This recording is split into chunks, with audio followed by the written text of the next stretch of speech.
সালামু আলাইকুম ওয়া রাহমাতুল্লাহি ওয়া বারাকাতুহু। 1 নম্বর হাদিস শরীফ কালান নাবিয়্যু সাল্লাল্লাহু আলাইহি ওয়াসাল্লাম আল্লাহ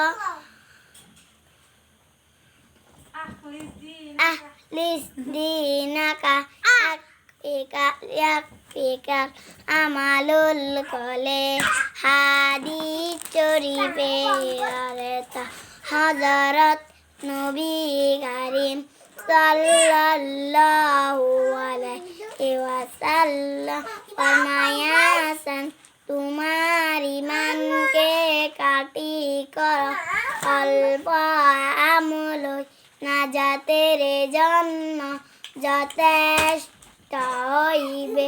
খায়রুকুম মান তাআল্লামাল কুরআনা ওয়া আল্লামা, তোমাদের মধ্যে সর্বোত্তম ওই ব্যক্তি যে কুরআন মাজিদ শিক্ষা করে এবং শিক্ষা দেয়।